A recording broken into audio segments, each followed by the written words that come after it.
बिस्मिल्लाहिर्रहमानिर्रहीम अस्सलामु अलैकुम। आज हम first year math chapter 3 exercise 3.1 question number 1 solve करेंगे, जिसमें कहा गया है इफ अगर ए मैट्रिक्स दी गई है नेक्स्ट एंड बी मैट्रिक्स दी गई है और कहा गया देन शो दैट, तब ये जाहिर करें या दिखाएं कि फर्स्ट पार्ट में कहा गया कि 4a - 3a is equal to a है और सेकंड पार्ट में कहा गया 3b - 3a जो है वो इक्वल होता है 3 इंटू b - a के। तो सबसे पहले हम फर्स्ट पार्ट के लेफ्ट हैंड साइड कर लेते हैं जो कि है 4a - 3a। ये हमने सोल्यूशन में सबसे पहले लेफ्ट हैंड साइड लिख लिए 4a - 3a और हमने 4 लिख दिया है मैट्रिक्स से बाहर और ए, क्योंकि ए लिखा हुआ था तो हमने ए मैट्रिक्स पुट कर दी है। उसके बाद -3 था, हमने -3 लिख दिया है। नेक्स्ट फिर ए लिखा हुआ था इसलिए हमने उसकी जगह पर ए मैट्रिक्स पुट कर दी है। अब हम मजीद सॉल्व करेंगे। 4 को हम अंदर मैट्रिक्स में मल्टीप्लाई कर लेंगे तमाम एंट्रीज के साथ और उसके बाद आंसर लिख देंगे। मीन के 4 2 = 8 हो गया, 4 3 = 12 हो गया, 4 1 = 4 हो गया, इसी तरह से 4 5 = 20 हो गया। नेक्स्ट माइनस दरम्यान में एज इट इज 3 को मल्टीप्लाई कर देते हैं। 3 को पहले 2 से मल्टीप्लाई किया तो 3 2 = 6 हो गया।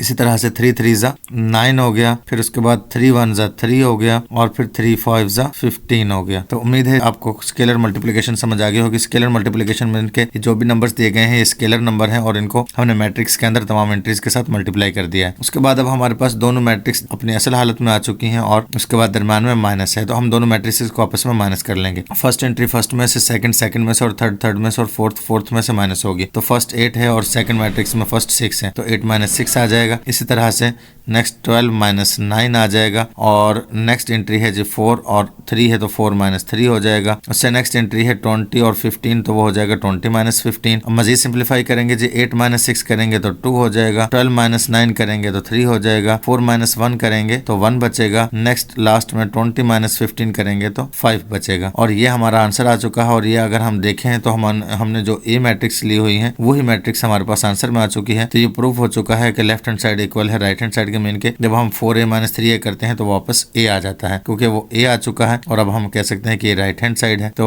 ये प्रूफ हो चुका है जी कि ये 4a - 3a इक्वल होता है ए के। सेकंड पार्ट देख लेते हैं। सेकंड पार्ट में हमने लेफ्ट हैंड साइड ली है जो थी 3b - 3a, तो हमने इसलिए सबसे पहले 3 लिख दिया है और उसके बाद बी मैट्रिक्स को पुट कर दिया है। नेक्स्ट हमने मजीद नेक्स्ट भी -3 लिख दिया है और उसके बाद ए लिखा हुआ था इसलिए ए मैट्रिक्स को पुट कर दिया है। उसके बाद 3 को हम तमाम एंट्रीज के साथ मल्टीप्लाई कर देंगे और नेक्स्ट भी 3 को हम तमाम एंट्रीज के साथ मल्टीप्लाई कर देंगे। दरम्यान में माइनस है तो वो एज इट इज आ जाएगा जी। 3 1 = 3 हो गया, उसके बाद 3 7 = 21 हो गया, 3 6 = 18 हो गया, 3 4 = 12 हो गया। इसी तरह से नेक्स्ट भी 3 2 = 6 हो गया, 3 3 = 9 हो गया, 3 1 = 3 हो गया, नेक्स्ट 3 5 = 15 हो गया। इस तरह से हमने जो स्केलर नंबर थे बाहर हमने वो मैट्रिक्स के अंदर मल्टीप्लाई कर दिए, तमाम एंट्रीज के साथ वो मल्टीप्लाई हो गए और उसके बाद दरम्यान में माइनस एज इट इज है। तो अब हम दोनों मैट्रिसेस को आपस में माइनस कर लेते हैं। माइनस का तरीका सेम है। फर्स्ट एंट्री फर्स्ट में से तो 3 - 6 आ जाएगा, उसके बाद इस तरह से 21 - 9 आ जाएगा, नेक्स्ट 18 - 3 आ जाएगा और लास्ट में 12 - 15 आ जाएगा। तो अब हम देख सकते हैं कि -6 बड़ा है 3 छोटा है, तो -6 में से प्लस का 3 निकलेगा तो माइनस का 3 बच जाएगा। नेक्स्ट 21 है उसमें से माइनस हो रहा 9 तो 9 21 में से अगर हम माइनस करते हैं तो हमारे पास 12 बचता है। नेक्स्ट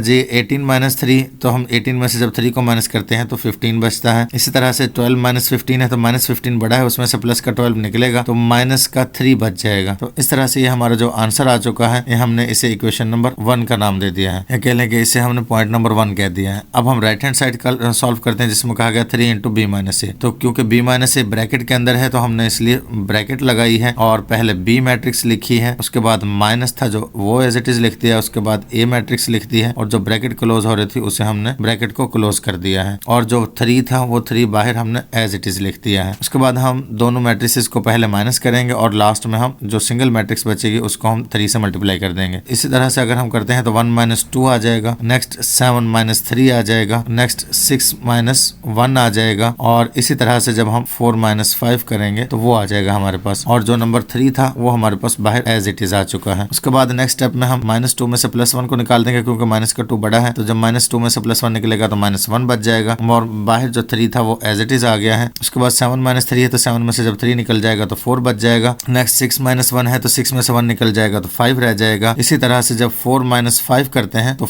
माइनस का 5 बड़ा है उसमें से जब प्लस का 4 निकलेगा तो माइनस का 1 बच जाएगा। तो इस तरह से हमारा आंसर आ चुका है। अब 3 जो बाहर था हमारा वो हम मल्टीप्लाई कर लेते हैं। जब 3 हमारा 1 से मल्टीप्लाई होगा 3 1 = 3 हो जाएगा और माइनस साइन ऐसे आ जाएगा। नेक्स्ट जब 3 को 4 से मल्टीप्लाई करेंगे 3 4 जा 12 हो जाएगा और प्लस का साइन आएगा, क्यों कोई भी साइन नहीं लगेगा क्योंकि दोनों ही प्लस के थे। 3 5 जा 15 हो जाएगा। इसी तरह से 3 1 जा 3 हो जाएगा और -7 ऐसे ही आ जाएगा। तो ये हमारी इक्वेशन नंबर 2 बन चुकी है, मीन के पॉइंट नंबर 2 है। अब हम फर्स्ट पॉइंट और सेकंड पॉइंट को अगर देखते हैं तो हमारे आंसर सेम आ चुके हैं, तो हम लिहाजा कह सकते हैं कि from equation 1 and 2 we have. Equation 1 और 2 से अगर देखें तो हम ये कह सकते हैं कि 3b-3a इक्वल है 3 इंटू b-a के। तो इसके साथ ही हमारा क्वेश्चन नंबर 1 कंप्लीट हो चुका है। मिलते हैं नेक्स्ट वीडियो में, तब तक के लिए अल्लाह हाफिज।